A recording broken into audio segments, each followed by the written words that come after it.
نحمدہ ونصلی علی رسولہ الکریم اما بعد فاعوذ باللہ من الشیطان الرجیم بسم اللہ الرحمن الرحیم۔ فرمان مصطفیٰ صلی اللہ علیہ وسلم ہے کہ جس کا میں مولا اس کا علی مولا۔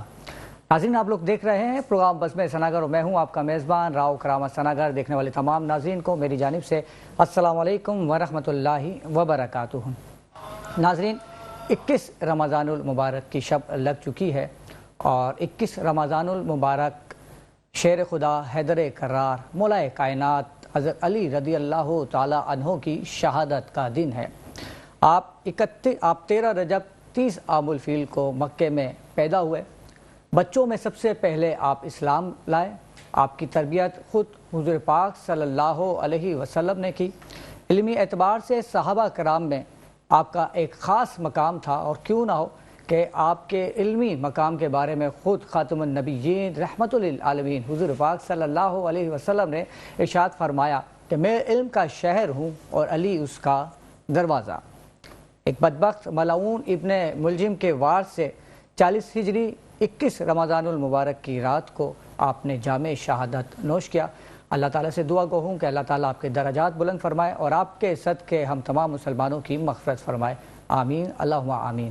ناظرین، چلتے ہیں آج کے مہمان کی جانب۔ جو آج کے مہمان ہیں بہت ہی خاص مہمان ہیں، سنیوں کی شان ہے، سنیوں کی آن ہے، سنیوں کی جان ہے، جنرل اہل سنت ہے، سربراہ پاکستان سنی تحریک محمد شاداب رضا نقشبندی صاحب۔ السلام علیکم ورحمۃ اللہ وبرکاتہ۔ وعلیکم السلام ورحمۃ اللہ۔ کیسے ہیں شاداب صاحب؟ خیریت سے ہیں؟ الحمدللہ۔ آپ کو بہت بہت اس بزم میں خوش آمدید۔ شاداب صاحب، جیسا کہ آج 21 رمضان المبارک ہے اور یوم علی ہے، تو میں چاہوں گا کہ سب سے پہلے آپ مولا کائنات حضرت علی رضی اللہ تعالیٰ عنہ کی شان میں کچھ فضائل بیان کریں۔ بسم اللہ الرحمن الرحیم، صلی اللہ علی النبی الامی وآلہ صلی اللہ علیہ وسلم، صلاۃ و سلام علیک یا سیدی یا رسول اللہ صلی اللہ تعالی علیہ وسلم۔ اللہ کا بے پناہ شکر ہے کہ جس نے ہمیں زندگی میں ایک مرتبہ پھر رمضان المبارک کی سعادتیں اور بہاریں لوٹنے کا موقع فراہم کیا۔ بے شک آج جیسے کہ 21 رمضان المبارک کی شب کا آغاز ہو چکا ہے اور یہ دن، اس میں جو تاریخ کا ایک المناک واقعہ رونما ہوا وہ حضرت علی کرم اللہ وجہہ الکریم آپ کی شہادت ہے۔ ویسے تو ہم اس قابل نہیں ہیں، نہ ہمارا علم نہ ہماری زبانیں کہ جو آپ کی شان بیان کر سکیں، لیکن برکت کے لیے ہم آپ کے مناقبت کے حوالے سے ضرور کچھ عرض کرنے کی جسارت کریں گے۔ جیسا کہ آپ نے تعارف فرمایا،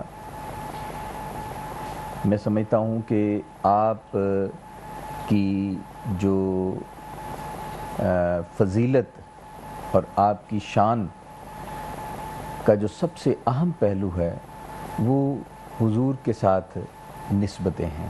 سبحان اللہ، سبحان اللہ۔ وہ نسبتیں جو ایک بھائی ہونے کی حیثیت سے، چونکہ آپ چچا زاد بھائی ہیں،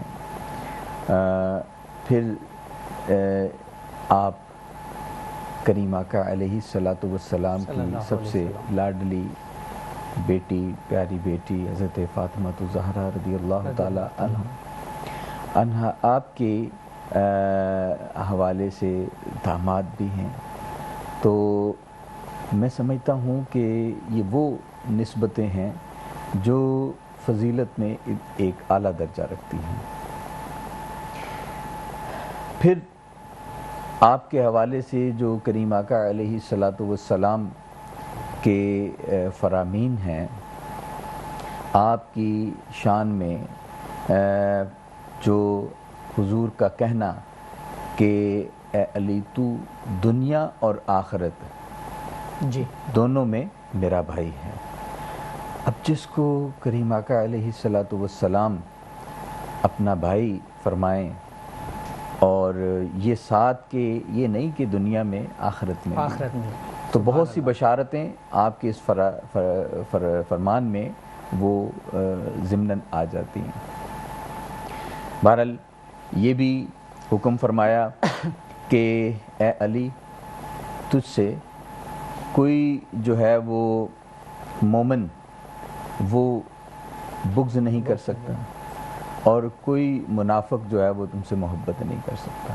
یعنی حدیث پاک کا مفہوم جو ہے، یعنی آپ سے جو بغض رکھے گا اس کا مطلب یہ ہے کہ وہ منافق کم از کم ضرور ہوگا، اور جو آپ سے محبت رکھے گا وہ لازمی مومن ہوگا۔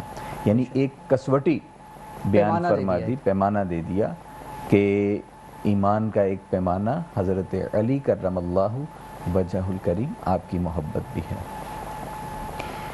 لیکن یہاں پر ہمیں جو ایک احتیاط کا پہلو آپ کے حوالے سے جو حضور کے فرمان سے ملتا ہے وہ یہ بھی ہے کہ فرمایا کہ اے علی تمہاری وجہ سے، حدیث پاک کا مفہوم عرض کر رہا ہوں، جی آپ کی محبت میں کچھ لوگ جو ہے وہ اتنا بڑھ جائیں گے کہ وہ غلو کریں گے، اور اس غلو کی وجہ سے وہ اپنے ایمان کو برباد کر لیں گے، اور کچھ جو ہے وہ آپ کے ساتھ جو ہے وہ بغض میں اتنا دور نکل جائیں گے کہ وہ بھی اپنے ایمان سے ہاتھ دھو بیٹھیں گے۔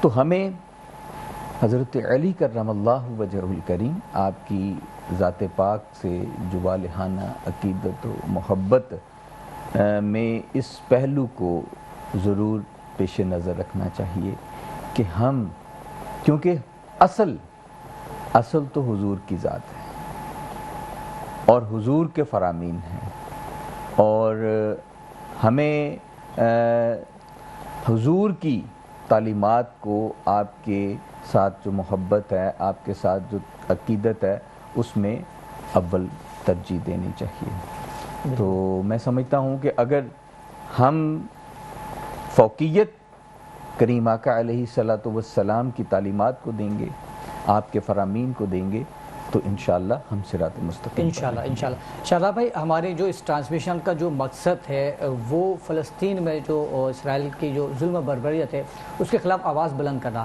ہم اپنے ہر پروگرام میں خاص طور پر فلسطین کے حوالے سے گفتگو کرتے ہیں، جو وہاں پر ظلم ہو رہا ہے، اس حوالے سے آپ کیا کہنا چاہیں گے، اور اس حوالے سے آپ کی جو تنظیم ہے وہ کیا کر رہی ہے؟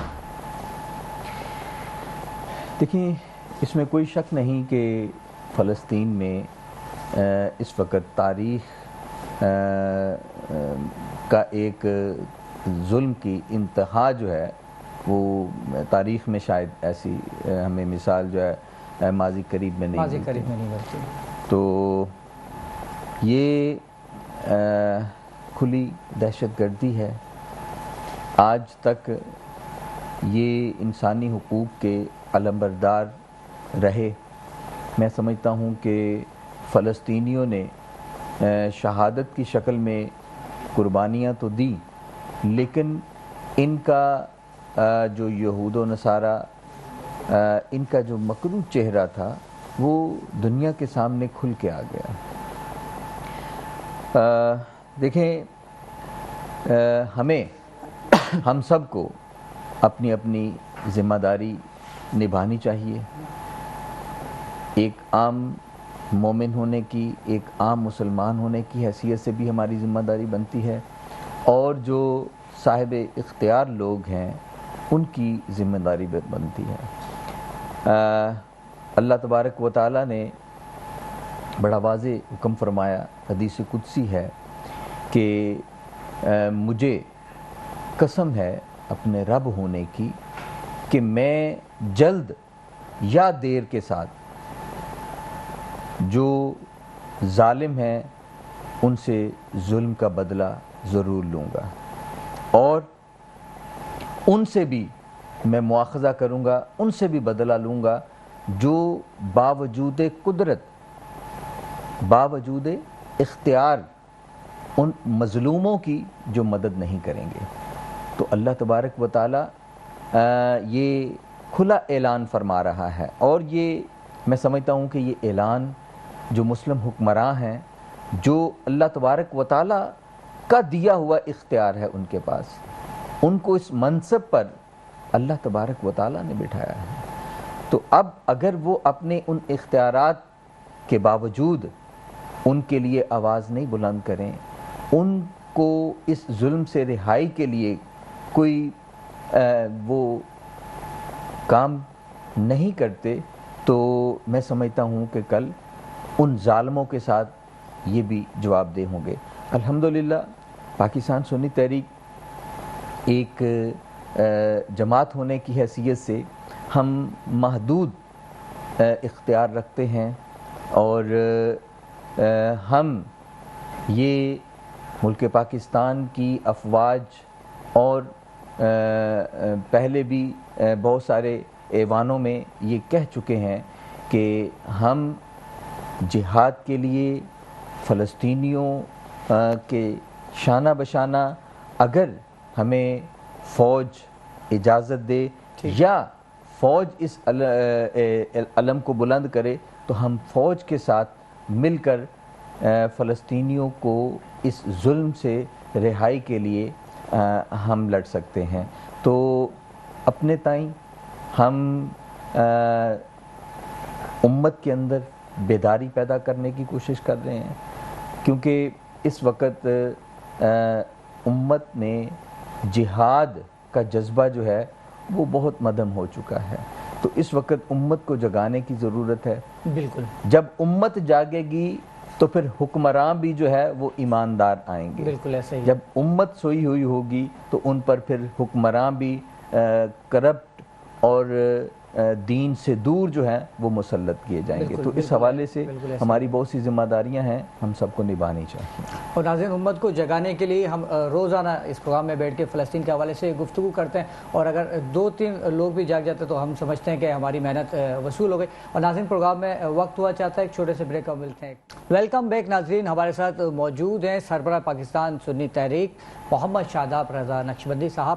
شاداب بھائی، پاکستان سنی تحریک نہ صرف کراچی شہر کی جماعت ہے، نہ صرف سندھ کی، بلکہ پورے پاکستان کی ایک بڑی جماعت ہے، تو کیا وجہ ہے کہ آج تک جو ہے سنی تحریک قومی اسمبلی میں، صوبائی اسمبلی میں نمائندگی حاصل نہیں کر پاتی؟ اس کی کیا وجہ ہے؟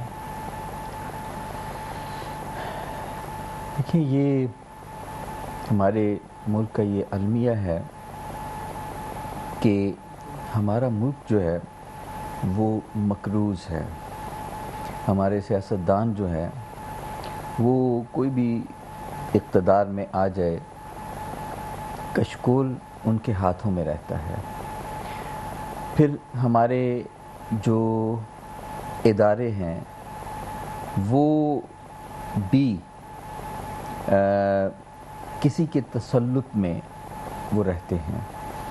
تو میں سمجھتا ہوں کہ ایسا ملک جو داخلی طور پر خود مختار نہ ہو، اور جس پر ایسے اغیار جو ہیں ان کا تسلط ہو، ہماری ڈوریں اگر ایسے ہاتھوں میں ہوں گی کہ جو اسلام دشمن قوتیں ہیں، تو وہ کبھی بھی نہیں چاہیں گی کہ اس ملک پاکستان کے اندر جو دینی قوتیں ہیں وہ اقتدار میں آئیں۔ الحمدللہ سنی تحریک کے قیام سے پہلے بھی اور اب بھی بہت سی دینی قوتیں انہوں نے عوام کا جو ہے وہ بڑی ہمدردیاں اور ووٹ لیے، اگر میں سادہ لفظوں میں کہوں تو، لیکن ان کو اقتدار سے دور رکھا گیا۔ جی، تو میں یہ سمجھتا ہوں کہ یہ ایک بڑی وجہ ہے۔ دوسری وجہ یہ بھی ہے کہ اس ملک کے اندر اور پوری دنیا کے اندر جہاں بھی مسلمان بستے ہیں لا دینیت کا غلبہ ہے۔ یہ ایک سوچی سمجھی سازش کے تحت مسلمانوں کے اندر یہ سوچ ڈالی گئی ہے کہ جو دینی لوگ ہیں ان کو سیاست سے دور رہنا چاہیے۔ اس بات کو علامہ اقبال نے بھی محسوس کیا اور انہوں نے اس بات کو کہا کہ یہ اگر سیاست کو دین سے دور کر دیں تو پیچھے پھر چنگیزی رہ جاتی ہے۔ تو یہ ایک ہمارا المیہ ہے جو اس ملک کا میں سمجھتا ہوں کہ جتنی بھی دینی قوتیں ہیں ان کو آگے جو ہے وہ نہیں آنے دیا جا رہا۔ اور پھر دوسری بات یہ بھی ہے کہ یہ سیاست جو ہے وہ صرف ایک بزنس کے طور پر پیسے کا کھیل رہ گیا ہے۔ لوگ اسی کو ووٹ دیتے ہیں جو کروڑوں روپے اپنی تشہیر پر خرچ کرتا ہے۔ ہم کوشش کر رہے ہیں کہ اس قوم کے اندر ہم ایک بیداری لے کے آئیں، ان کو اس بات کی اویئرنس دیں کہ اصل شخص جو ہے وہ اس کا دولت مند ہونا، اس کا ایک صاحب اختیار ہونا یہ میٹر نہیں کرتا۔ حقیقت یہ ہے کہ سیاست میں اس کو آگے آنا چاہیے جو ایماندار شخص ہے۔ اچھا شاداب بھائی، کہیں اس کی ایک وجہ یہ تو نہیں کہ اہل سنت کی کئی ساری جماعتیں ہیں اور کئی پیر ہیں، انہوں نے اپنی اپنی جماعتیں بنائی ہوئی ہے، تو اگر یہ سب جماعتیں اگر مل کے اگر الیکشن لڑے تو آپ کو نہیں لگتا کہ اسمبلیوں تک پہنچ سکتے ہیں؟ یہ وجہ ضرور ہے لیکن بہت چھوٹی سی وجہ ہے۔ ٹھیک، اگر یہ دور ہو بھی جائے اور پچھلے ادوار کے اندر کئی ایسے الائنس بنے، کئی ایسے اتحاد بنے، مل کر الیکشن لڑے گئے، نہ صرف اہل سنت کے اتحاد کے ساتھ بلکہ دیگر مسالک کے جو ہے وہ لوگ بھی ایک پلیٹ فارم پر جمع ہو کر الیکشن میں حصہ لیتے رہے ہیں، لیکن ان کو اقتدار میں آنے نہیں دیا جاتا رہا۔ تو اگر کبھی آئے بھی ہیں تو وہ بھی ایک ملک کے حکمرانوں کی ایک سیاست کی وجہ سے کہیں موقع ملا ہوگا، ادروائز یہ چیز جو ہے وہ سب سے اہم ہے کہ دینی قوتوں کو دور رکھا جا رہا ہے۔ باقی آپ کی بات جو آپ نے جس نقطے کی طرف اشارہ کیا ہے وہ وجہ بھی ہے لیکن وہ چھوٹی ہے۔ ٹھیک ہے، اچھا بات کرنا چاہوں گا میں آپ کی اگر اجازت ہو سرورت بھائی کی، کہ ایک طرف تو آپ سربراہ ہیں اور یقیناً آپ کو سب نے مل کے چنا ہے، لیکن سرورت بھائی بھی ایک طرف دعویٰ کرتے ہیں کہ وہ 99.99 اس وقت جو ہے وہ سربراہ ہیں، تو اس کی کیا وجہ ہے؟ دیکھیں، سب سے پہلی بات تو یہ ہے کہ وہ اگست تک سربراہ تھے۔ ٹھیک ہے، اس کے بعد پھر جو مرکزی کابینہ جس میں پورے پاکستان کی نمائندگی موجود ہے، صوبائی صدور، صوبائی رہنما، یہ ایک مشترکہ پلیٹ فارم ہے اور آپ کو پتہ ہے کہ ہمارا ہیڈ آفس موجود ہے، وہاں پر مرکزی کابینہ وہ بیٹھتی ہے، فیصلے کرتی ہے۔ تو ایک تنازع تھا، اس کے ضمن میں ایک کمیٹی تشکیل دی گئی متفقہ طور پر۔ یہ بات بڑی اہم ہے کہ کمیٹی متفقہ طور پر حلف کے ساتھ، تحریری حلف کے ساتھ ایک کمیٹی تشکیل دی گئی جس نے اپنا غالباً 31 اگست کو فیصلہ دیا، جس میں ان کی ریٹائرمنٹ میں تو اگر اچھے انداز سے کہوں گا کا اعلان جو ہے وہ کر دیا گیا۔ اس کے بعد آج میں سمجھتا ہوں کہ یہ رجسٹرڈ بات ہے، وہ سربراہ کا کلیم کرتے بھی نہیں ہیں، وہ اپنے آپ کو صدر لکھتے ہیں، لیکن حقیقت یہ ہے کہ وہ انہوں نے اس فیصلے کو تسلیم نہیں کیا جو کہ کرنا چاہیے تھا۔ یہ سنی تحریک کا جو مرکز ہے یہ وہاں سے فیصلہ ہوا۔ اب وہ جو کلیم کر رہے ہیں گھر بیٹھ کر، تو میرے خیال میں یہ بنتا بھی نہیں ہے. اس وقت پورے پاکستان کی جو تنظیم ہے جو کہ کئی سالوں سے ذمہ داران کام کر رہے ہیں اور پوری مرکزی کابینہ وہ مرکز پر اتحاد کے ساتھ موجود ہے, اس فیصلے کے بعد پھر باقاعدہ انٹرا پارٹی الیکشن ہوئے. اس کے بعد پھر جو بھی نئی قیادت جو ہے وہ منتخب ہوئی. تو یہ میں سمجھتا ہوں کہ جب بھی دیکھا جاتا ہے تو کابینہ کے اندر ایک فرد کی حیثیت اور ہوتی ہے اور باقی ماندہ ساری کابینہ کی حیثیت ایک ہے, وہ پورے ایک پیج پر موجود ہیں. الحمدللہ کوشش کر رہے ہیں کہ جو ہمارے قائدین نے جو ہمیں مشن سونپا تھا اس کے لیے ایمانداری کے ساتھ محنت اور کوشش کریں. شاداب بھائی, الحمدللہ میں سنی ہوں اور میں اپنی ذاتی رائے بتاؤں گا کہ میری جو خواہش ہے کہ میں چاہتا ہوں کہ سارے سنی جتنے بھی علماء ہیں یا جتنے بھی رہنما ہیں یہ سب مل کے کام کریں اور اس سے سنیت کا ہی فائدہ ہوگا. تو آپ کو نہیں لگتا کہ یہ سارے تنازعات ختم کیے جائیں یا بیٹھ کے مسائل کو حل کیا جائے؟ دیکھیں, یہ بڑی اہم اور نازک بات ہے. چونکہ میں اس وقت ظاہری بات ہے ایک چینل میں گفتگو کر رہا ہوں, میں نے بہت کوشش کی کہ ہم اس مسئلے کو اچھے انداز سے سلجھائیں. 1-2 منٹ کی بات ہے. مثال کے طور پر ایلیگیشنز تو بہت زیادہ تھے. مین تھا کہ 5 سال کی ایک مدت تھی کہ ایک اس کے بعد پھر دوبارہ الیکٹ ہو کر دوسرے 5 سال تک کوئی بھی سربراہ رہ سکتا تھا. یہ ایک تنظیم کا دستور بنا تھا. اس کے بعد پھر ریٹائرمنٹ تھی. جب 2 ٹینیور پورے ہوئے تو پھر یہ تقاضا آیا کہ مجھے ایک ٹینیور جو ہے وہ اور اچھا, یہ جب بنا تھا تو اس وقت بھی یہ ہوا کہ یہ میرا ٹینیور جو ہے وہ اب سے شروع ہونا چاہیے کیونکہ دستور اب بنا ہے. جب 3 ٹینیور پورے ہو گئے تو پھر یہ تقاضا آیا کہ یہ تو دستور بنا ہی نہیں تھا, بات ہوئی تھی لیکن اس کو فائنلائز نہیں ہوا تھا.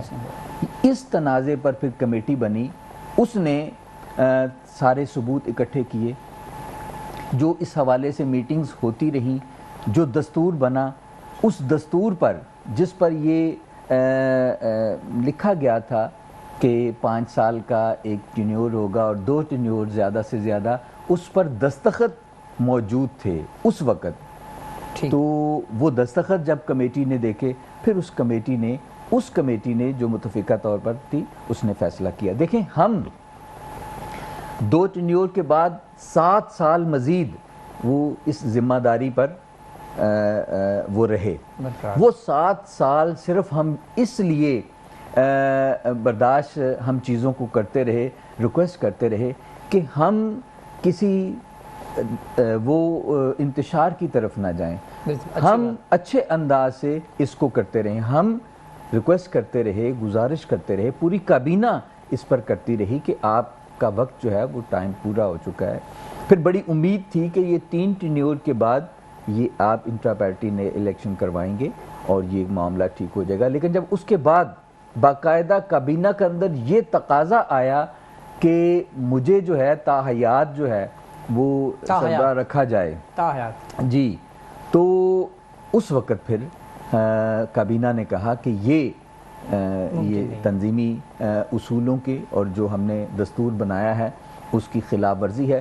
بڑا دل دکھا کہ ہم لوگ یہ سوچتے ہیں کہ اہل سنت کے لوگ جو ہیں وہ تنظیمیں وہ انتشار کا شکار ہوتی ہیں, وہ ٹکڑوں میں بٹتی ہیں. کہیں ایسا نہ ہو. ہم آخر تک یہ کوشش کرتے رہے, فیصلہ بھی آ گیا. ہم پھر آخری رات بھی یہ منت سماجت کرتے رہے کہ اس فیصلے کے باوجود بھی ہم آپ کو تنظیم میں ایک الگ سے منصب پر عزت آنر کے ساتھ اپنے ساتھ جوڑے رکھتے ہیں. آپ اس کاز کے ساتھ, اس مشن کے ساتھ